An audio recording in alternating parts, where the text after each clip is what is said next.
So one of the biggest reasons I won't be picking up a Switch 2 is because honestly, it feels like a massive missed opportunity.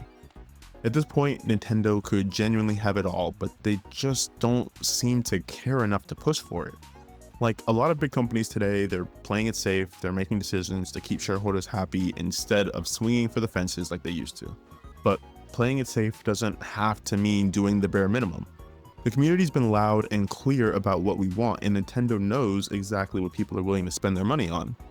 If they actually listened and executed, it wouldn't just be a win, it'd be a massive, easy win. After all, this is the same company that exploded in popularity because of bold, game-changing innovations like the Wii and the original Switch. So today, I want to break down what the Switch 2 should have been, at least in my opinion, and more importantly, what Nintendo's next console needs to be to truly dominate the market. And for the sake of simplicity, I'm just gonna call this mystery console the Switch 3. But if it were up to me, they'd call it something cooler like this Nintendo Flex, but we'll get to that later. So let's talk about what I think could make the Switch 3 not just a good console, but Nintendo's best console ever. First impressions matter. The Switch 3 should look sleek and modern, not a blocky gray slab with color accents added on after the fact. Looking back at the Wii, it was thin, glossy, and genuinely nice to look at. Even the remotes had personality. But where Nintendo could really win big, in my opinion, is customization. Because both kids and adults love making their devices feel like their own. So imagine different controller colors with different grip textures and finishes. Swappable thumbstick caps, triggers, buttons, you can have themed faceplates and limited editions. And this is a big one for me, all of the official retro controllers, like the GameCube controller that they already have, but the Wii remote, Nintendo 64 controller, and make them all customizable. Now this part is important because you have to make them affordable. You sell classic controller bases for $35 or less, and accessories and add-ons for $5 to $25. It's like buying an ice cream cone and paying per scoop or for added toppings. People love choice, and when they feel in control of how they spend more. You're not just selling a console anymore, you're selling a sort of personalized ecosystem. Now this part is a no-brainer. The Switch 3 should be the ultimate nostalgia machine. Nostalgia is Nintendo. And Nintendo is sitting on one of the richest game libraries in history. So why is Nintendo Switch Online limited to a tiny, curated list? It doesn't make any sense. It's almost Halloween. Where is Luigi's Mansion on GameCube? It was a launch title, for Christ's sake, man. I just don't get it. Put the vault, the full vault, on the table. Famicom, yes. Famicom, NES, SNES, N64, GameCube, Wii, even the Virtual Boy. I'm kidding. The Wii U. I'm talking about the Wii U. They should add the Wii U. Every classic should be available to buy or play through the eShop or a Nintendo Switch Online. It's not that hard. And here's where it gets cool. Let players stream or cast wirelessly to their TVs, turning the console itself into a controller for Wii U games. Also, quick side note, looking at the Wii U controller and the Switch, it's kind of crazy how Nintendo was just so close, but they just also missed the mark. I don't know, I just think it's kind of funny. Anyways, they should also support universal controller mapping so that people can mix and match their hardware. If you want to play Super Mario 64 with a GameCube controller, done. If you want classic Zelda with an NES pad, cool, easy, possible. This is literally, in my opinion, free money on the table, and I genuinely don't understand why Nintendo hasn't done it yet. Nintendo doesn't need to match the PlayStation 5 or Xbox Series X to be successful, but they do need to give developers enough power to work with. The Switch 3 should somewhat match the performance of the Xbox Series S, which is already proven to run most modern games relatively reliably. Cap performance in handheld mode obviously to save battery, and unleash full power when docked for stable, high-resolution output. This gives Nintendo flexibility without abandoning their hybrid identity. As far as the Nintendo eShop, 2 words: outdated and obviously clunky. If Nintendo doesn't want to overhaul it themselves, then open the door to other storefronts. Let players download Steam, Epic Games Store, or GOG as apps directly onto the Switch 3. And if Nintendo wants a cut, then just make it part of Nintendo Switch Online. That way Nintendo makes money even when players aren't buying Nintendo-made games. This alone would make the Switch 3 a true gaming hub. Now, here's a hot take, but please bear with me.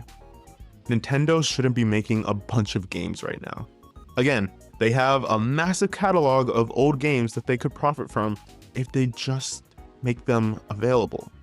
This also indirectly solves the pirating problem that they're spending millions in legal fees to resolve. A small, focused lineup of major releases, Mario, Zelda, Pokémon, could go incredibly far. And space them out. Let each game breathe. Make them complete experiences. This creates more hype. It allows the devs to apply more polish and ultimately more long-term sales. And if you're delivering big, polished games, charging $80 plus actually makes sense. Because you see, people don't mind paying premium prices for premium products. What kills excitement is paying premium for rushed or incomplete experiences, like what's kind of happening with recent Pokémon titles, for example. So again, they need to take their old games and put them on NSO. Let gamers play the games that they grew up with. I mean, you could release the games in one bulk set of 20 to 50 plus new games, add it to NSO every month, and let them vote for the retro games they want to be available each month from their console or just online. It takes so little effort, but makes such an impact. You're locking in subscribers month to month. That's a month of a guaranteed subscription for millions of people that all feel like you're listening to them, like you care, and they're happy to give you their money. And this buys you time and builds anticipation while you develop your next big $80 blockbuster game. It just makes sense to me. And looking at these NSO prices, man, I don't know if these numbers are accurate as of right now, but this is a steal. Nintendo could easily get away with charging this much a month if they cram games, services, and benefits into NSO. No cutting corners and no preliminary price hikes. Add the value first, monitor the satisfaction, then raise the price accordingly. Otherwise, you end up with a situation like Xbox, who've kind of just given up and are probably going to lay off more and more people until the entire division is closed down. I don't know. Let me know if I should do a video on them as well, because I've had my Xbox for years, and for the first time ever, I'm not subscribed to Game Pass anymore. Here's the thing. Nintendo isn't just competing with other console makers anymore. They're competing with entire ecosystems. Right now, they follow a product-based business model that actually looks a lot like Apple, where they build an innovative product, they market the brand like crazy, and they ride that wave of loyalty for years. But here's the problem with that strategy. Eventually, the competition will catch up, and fatigue will set in. And the brand alone won't be enough to keep people excited anymore. That's actually what's happening to Apple right now. After years of groundbreaking product design, they started coasting on name recognition. And consumers just got tired of buying the same phone in a slightly different shape every year. iPhone sales started to flatten, and well, now they're getting a new CEO. Nintendo's in a very similar moment right now. They're also facing a leadership transition, and that could be the perfect chance to pivot, to stop relying on the Nintendo name to carry everything, and to start building real innovation again. To be clear, I don't think Nintendo is about to crash and burn. The early sales of the Nintendo Switch 2 pretty much prove that they still have a loyal fan base and a lot of strong momentum. But loyalty doesn't last forever when your core audience grows up, because they mature, they analyze, and they criticize. Nintendo's biggest demographic isn't just kids anymore, it's adults. These are the same adults who grew up on the GameCube and Wii. people who now own multiple devices and have options, people who can leave Nintendo easily if they don't keep up. Meanwhile, kids, their original bread and butter, I mean, it's playing games, but these days games like Fortnite and Marvel Rivals for free. And not just free, but accessible virtually anywhere. These games don't just compete on price, they compete on experience. Fortnite is constantly updated, collaborates with other IPs, and builds a living, breathing ecosystem around player choice. And guess what? Kids still spend money. They get the battle passes, the skins, the V-Bucks, and Epic makes millions. Nintendo's challenge is that they've always thrived as a family brand, but the family audience just isn't what it used to be. Their core consumers are older, smarter with their money, and much more selective with their time. A game like Mario Kart World might be creative, but asking $80 for something that feels lighter than Mario Kart 8 Deluxe is a tough sell. It always will be. And when you add in the post-launch spending and incremental updates, it starts to feel a lot like the sports game trap. Like NBA 2K, Madden NFL, FIFA, all cycles where you're basically paying more and more for a slightly shinier version of what you effectively already own. And that's the danger here. If Nintendo keeps leaning into brand over product, then they risk walking down that same road, the one paved with microtransactions, overpriced content, and a slowly eroding player experience. The Switch 3 doesn't need to reinvent the wheel. It just needs to do what Nintendo has already proven they can do. Build beautiful, fun hardware, lean on nostalgia and innovation, and make smart business moves that align with customer satisfaction. Because when customers are happy, they pay. And when they pay, investors are happy too. So give people choice, give them power, give them something they actually want to invest in.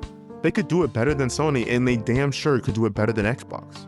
They'd gain so much market share, it'd be crazy. Their demographic would blossom as older adults can enjoy the games that they love while simultaneously allowing later generations to do the same thing and creating lifelong fans of the brand in the next generation.